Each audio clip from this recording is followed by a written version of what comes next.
प्यारे बच्चों, आज आप सेकेंड डे से आवर ड्यूटी टूवर्ड्स भारत माता इस विषय पर हम लोग पढ़ेंगे। इसे आप अपने कॉपी में भी लिखिए और इसको समझ भी लीजिए कि इस ऐसे में क्या कहा जा रहा है। Students of today are the future hopes of the country. आज जो आप सभी छात्र हैं, स्टूडेंट्स हैं, वो भविष्य की आशाएं हैं इस देश की आप लोग भविष्य की आशाएं हैं, क्योंकि फ्यूचर आप ही लोगों पे है, डिपेंड है। They are the citizens of tomorrow. वे कल के हमारे सिटीजन्स हैं। सिटीजन्स इसलिए कल के लिए कहा जा रहा है कि आज आपके लिए सिटीजन्स आपके माँ बाप हैं।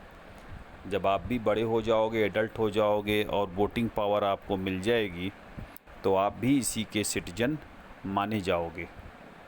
Therefore, it is necessary that they should be brought up and taught on the right lines। इसलिए यह बहुत ज़रूरी है कि आप सभी को जो है सही दिशा में लाया जाए, और अगर आप सही दिशा में नहीं आ रहे हो तो आपको सिखाया जाए कि आप सही दिशा में कैसे जा सकते हो। सम ड्यूटीज़, कुछ कर्तव्य। फिजिकल फिटनेस, सबसे पहले तो आपको फिजिकली फिट होना पड़ेगा। The first duty of every citizen is to save the honour of his country.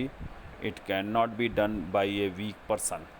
सबसे पहली ड्यूटी तो सभी सिटीजन्स को अपने देश की सम्मान की रक्षा करनी चाहिए, और इस सम्मान की रक्षा आप तभी कर पाएंगे जब आप मजबूत होंगे, क्योंकि एक कमज़ोर आदमी अपने देश की सुरक्षा तो छोड़िए, अपनी सुरक्षा स्वयं नहीं कर सकता।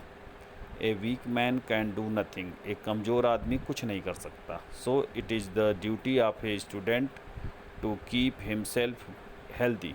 तो इसलिए सभी छात्रों का ये ड्यूटी है कि वो अपने आप को स्वस्थ रखे।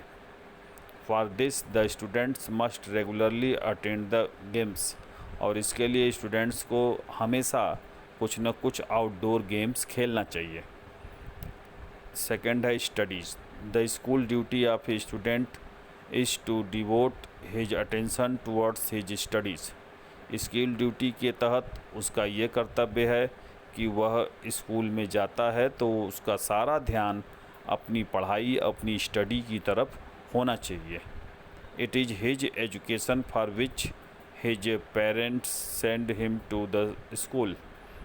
यह उसका कर्तव्य है जिस काम को पूरा करने के लिए उसके पेरेंट्स यानी उसके माँ बाप, उसके गार्जियन उसे स्कूल भेजते हैं। Without good education he will not fair well in his after life. बिना इन सब की शिक्षा के, बिना शिक्षित हुए, बिना एजुकेशन प्राप्त किए, वह बच्चा, वो स्टूडेंट्स जो है न तो अपने जीवन को अच्छा बना सकता है, न अपने परिवार को अच्छा बना सकता है, और न ही इस देश को। He will find himself undesired in every field of life. और वो अंत में अपने को पाएगा कि उसे जो है जीवन के हर क्षेत्र में अनडिजायर्ड पर्सन के रूप में, यानी ऐसा व्यक्ति जिसे कोई पसंद नहीं करता, यानी वो कोई के साथ भी काम करने लायक नहीं रह जाता, क्योंकि उसके पास कोई जॉब ही नहीं रहता। अगला है discipline. Discipline is very necessary for success in life. Discipline जो है जीवन की सफलता के लिए बहुत ज़रूरी है। Without discipline none has succeeded. बिना डिसिप्लिन के कोई भी सफल नहीं हो सकता। A disciplined student has no time for idle gossips. एक डिसिप्लिन्ड स्टूडेंट, अनुशासित बच्चा के पास कोई भी समय फालतू नहीं होता कि वो आइडल गॉसिप्स यानी फालतू बकवास करे या फालतू गप्पे लड़ाए क्लास के अंदर। आइडलनेस इज ए कर्स, जो है आलसीपन, यह एक अभिशाप है। An idle man's mind is a devil's workshop. जैसे कहा गया है कि अगर आपका दिमाग खाली है तो खाली दिमाग शैतान का बसेरा, यानी अगर खाली दिमाग है तो उसमें आपके अंदर, मन के अंदर बुरी बुरी बातें या गंदे ख्यालात ही आते हैं। इसीलिए हमेशा कहा जाता है कि आप फालतू न समय बर्बाद करें, बल्कि उसे किसी न किसी उपयोगी काम में लगाएं। डिसिप्लिन इज की टू सक्सेस। डिसिप्लिन जो है सफलता का जो है कुंजी है। इनडिसिप्लिन लीड्स टू फेलर, और इनडिसिप्लिन आपको असफलता की तरफ ले जाता है।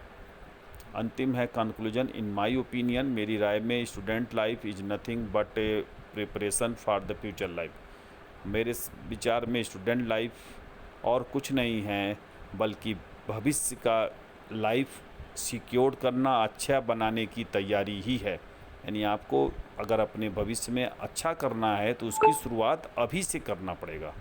If A student is well behaved, अगर स्टूडेंट्स बहुत अच्छा बिहेव करता है, यानी उसका जो है आचरण बहुत अच्छा है, गुड मैनर है, तो good at studies and healthy, और वो स्टडीज़ में भी अच्छा होगा और उसका स्वास्थ्य भी अच्छा होगा। He will be able to serve his motherland, और वह अपने मदरलैंड यानी अपने मातृभूमि की रक्षा कर सकता है और उसकी सेवा भी कर सकता है।